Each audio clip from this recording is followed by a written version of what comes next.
السلام علیکم دوستو، U T V horror stories کے ساتھ میں ہوں زرش ملک۔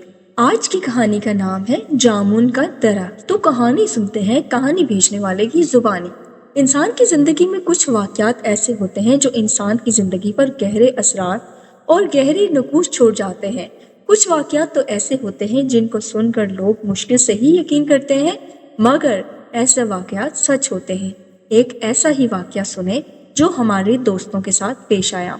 یہ بات کافی پرانی ہے، جب ہم سب دوست شام کو گراؤنڈ سے واپس آ کر اپنے محلے میں جمع ہو جاتے تو خوب محفل جماتے۔ ایک دن ہم رات کا کھانا کھا کر گھر سے باہر نکلے تو دوستوں نے بولا، آج جمعرات ہے اور آج جن بھوتوں اور چڑیلوں کا دن ہے۔ میں جن بھوتوں پر یقین تو رکھتا تھا مگر کبھی ان سے آمنا سامنا نہیں ہوا تھا، تو میں اس کی بات پر ہنس دیا۔ اس نے میری طرف غصے سے دیکھا اور بولا، یہ جو گاؤں ہے باہر کھیتوں میں جامن کا درخت ہے، اس پہ آج بھوت آئیں گے۔ اگر یقین نہیں تو میرے ساتھ چل کر دیکھ لو۔ سب نے حامی بھر لی اور اس کے ساتھ چلنے کو تیار ہو گئے۔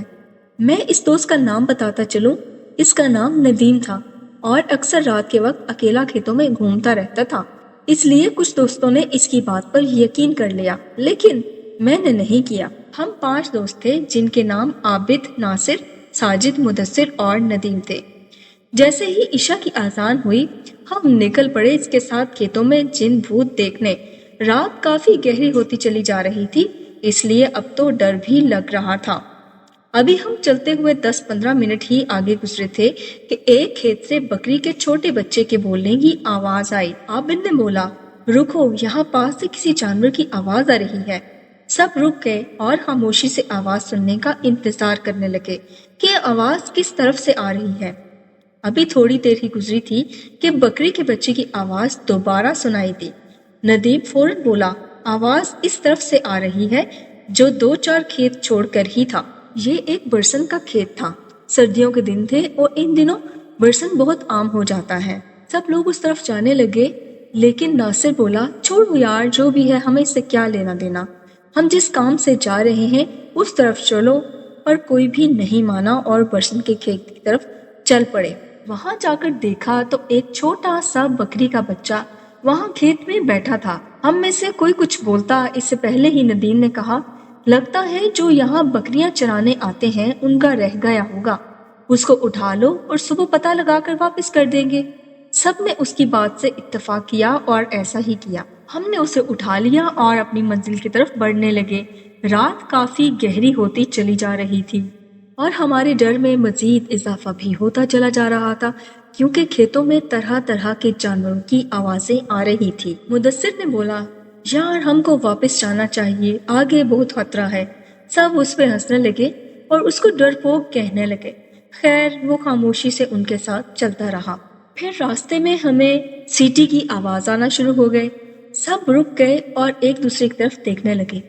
ڈر سب کے چہرے سے صاف نظر آ رہا تھا، پر کوئی بھی یہ نہیں چاہتا تھا کہ ہم واپس چلے جائیں اور اللہ کا نام لے کر اس جامن کے درخت کی طرف بڑھنے لگے۔ ابھی چلتے ہوئے تھوڑی ہی دیر گزری تھی کہ سامنے وہ درخت نظر آ گیا۔ ہم سب دوست اس درخت سے تھوڑا ہٹ کر بیٹھ گئے۔ سب سے پہلے مدثر نے بولا، اس بکری کے گلے میں کوئی رسی وغیرہ ڈال دو تاکہ یہ کہیں ادھر ادھر نہ ہو جائے۔ سب دوست رسی ڈھونڈنے لگ پڑے اور جلد ہی ایک چھوٹی سی رسی مل گئی۔ اس کو ہم نے اس کے گلے میں ڈال دیا اور رسی ناصر کو پکڑا دی۔ سب کی نظریں جامن کے درخت پر جمی تھی۔ 10-15 منٹ ہی گزرے تھے کہ اس درخت کے اوپر سے ایک باریک سی لال رنگ کی لائٹ نظر آئی۔ وہ لائٹ اتنی باریک تھی اور اتنی تیز تھی کہ بتانا بھی مشکل ہے۔ وہ لائٹ کبھی درخت پہ جاتی، کبھی درخت سے نیچے آتی۔ ہمارا خوف کے مارے برا حال ہو رہا تھا اور ساتھ ہی پراسرار آوازیں آنا شروع ہو گئیں۔ ہم نے اونچی اونچی آواز میں درود پڑھنا شروع کر دیے۔ کچھ دوست تو وہاں سے بھاگنے کے لیے تیار تھے، مگر ہم نے روک رکھا تھا۔ پھر سب نے محسوس کیا کہ لائٹ اب ہماری طرف ہی بڑھ رہی تھی۔ جب سب نے یہ منظر دیکھا تو وہاں سے بھاگنے میں ہی بہتری سمجھی اور اتنی سپیڈ سے وہاں سے الٹے پاؤں دوڑے۔ ہمارے پیچھے اتنی خوفناک آوازیں بلند ہو رہی تھی، بس یہی محسوس ہو رہا تھا جیسے وہ بالکل ہمارے پاس ہی ہیں اور کسی بھی لمحے وہ ہم سب کو نقصان پہنچا سکتی ہیں۔ ہم نے ہمت نہ ہاری اور بھاگتے رہے، ورد کرتے رہے اور واپس گاؤں آ کر ہی سانس لیا۔ جب ہم گاؤں کی حدود میں پہنچ گئے تو مدثر نے ناصر کی طرف دیکھا اور پوچھا، تمہارے پاس بکری کا بچہ تھا، وہ کہاں چھوڑ آئے ہو؟ اس نے ہاتھ کی طرف دیکھا تو اس کے ہاتھ میں صرف رسی تھی۔ اس نے بولا، جب ہم وہاں سے بھاگ رہے تھے تو صرف یہ رسی تھی، بکری کا بچہ کدھر گیا؟ کسی کو کچھ معلوم نہیں تھا۔ وہاں سے واپس دوڑتے تو بکری کا بچہ وہاں ہمارے ساتھ نہیں تھا، صرف یہ رسی ہی تھی۔ کیا وہ سچ میں بکری کا بچہ تھا یا کوئی اور مخلوق تھی؟ سب دوستوں نے کہا، جو بھی تھا ہم صبح صبح جا کر وہاں ضرور دیکھیں گے۔ جب صبح ہوئی تو کوئی بھی وہاں جانے کو تیار نہیں تھا سوائے ندیم و مدثر کے۔ وہ دونوں کھیتوں میں گئے اور اسی جگہ گئے تو انہوں نے وہاں بکری کے بچے کو مرا ہوا پایا جو جامن کے درخت کے بالکل قریب ہی پڑا تھا۔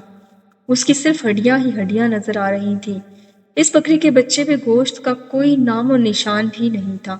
وہ دونوں سمجھ چکے تھے کہ رات کو جو کچھ بھی ہوا تھا وہ ان کا وہم نہیں تھا۔ اس درخت پہ واقعی کوئی کالا سایہ تھا جو ندیم نے بولا تھا۔ اس کے بعد وہ واپس آ گئے اور کبھی بھی رات کے ٹائم باہر گھومنے سے توبہ کر لی۔ ہم سب یہ سوچنے پر مجبور ہو گئے کہ جو مخلوق جامن کے درخت پر رہتی تھی شاید اسی نے بکری کے بچے کو مار ڈالا تھا اور پھر اس کا گوشت بھی کھا لیا تھا۔ ہم یہ سوچ سوچ کر ڈر رہے تھے کہ اگر بکری کے بچے کی جگہ ہم وہاں پر موجود رہتے اور وہاں سے بھاگتے نہیں تو شاید ہم سب کا بھی یہی حال ہو جاتا۔ اس کے بعد ہم تو کیا، گاؤں کا کوئی بھی شخص رات کے وقت اس جامن کے درخت کے قریب نہیں گیا۔ کہانی سننے کا شکریہ۔